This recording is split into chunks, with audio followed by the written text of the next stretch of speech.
Hello friends, বকুলের lifestyle চ্যানেলে তোমাদের সকলকে স্বাগত জানাই।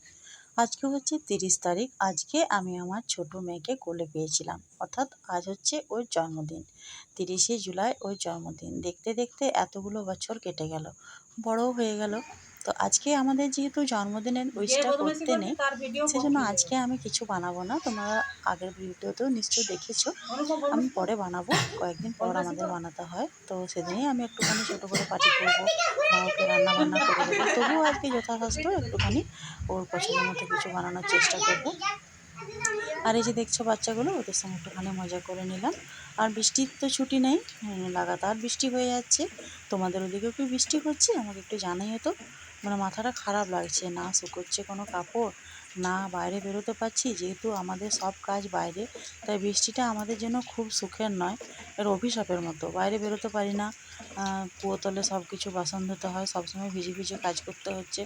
তো যাই হোক, বৃষ্টি নিয়ে পড়ে থাকলে হবে না, কাজ বাজ তো করতে হবে। তো রান্নাবান্না প্রায় কমপ্লিট। দেখো এদিকে পেঁয়াজ পোস্ত, আলু পোস্ত, এদিকে মাছের ডিমে একটুখানি মাছের ডিম ছিল, মাছের ডিমের বড়া করেছি।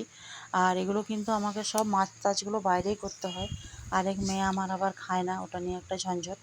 একটুখানি পালং শাক বড়ি দিয়ে তরকারি করেছি, আর বেগুন দিয়ে। তার সঙ্গে রয়েছে তেঁতুলের চাটনি, টমেটো ছিল না বাড়িতে। আর চাটনি ছাড়া আমার দুই মেয়ে ভাত খায় না, তার জন্য তেঁতুল দিয়ে মিষ্টি মিষ্টি করে চাটনি করে দিয়েছি। আর দই ছিল, আর মাছ এনেছিল, দই মাছ করেছি। দই মাছটা মোটামুটি আমার ছোটো মেয়েটা খেতে খুবই পছন্দ করে, তাই একটুখানি চেষ্টা করলাম যে ওকে একটু এটা দেবো।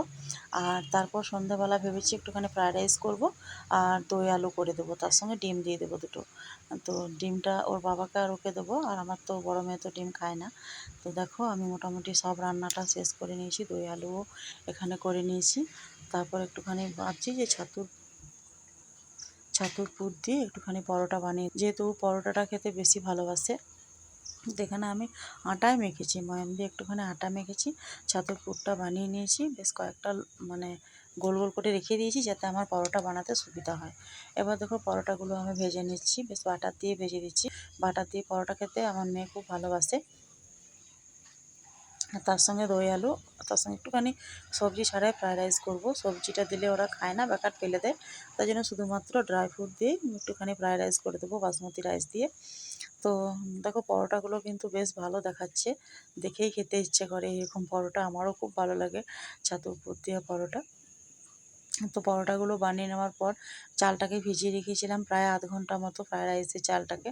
নইলে আবার বাসমতি রাইসটা সেদ্ধ হতে চায় না বা ভেঙে যায় বেশি সেদ্ধ করলে। একদিন তোমাদেরকে ফ্রায়েড রাইসের রেসিপিটা আমি দিয়ে দেবো। তো ড্রাই ফ্রুট দিয়ে বানিয়েছিলাম, আর এই যে মেয়েকে দিয়ে দিয়েছি। তো মোটামুটি মেয়ে বললো, মা আমি এখন পরোটাগুলো বিকেলে খেয়েছি, তো এখন আমাকে দুটো রুটি দাও। তার জন্য ওকে রুটি দিয়ে রাত্রেবেলায় দিয়ে দিয়েছি খাবারটা খেতে। তো তোমরা জানিও কি আমার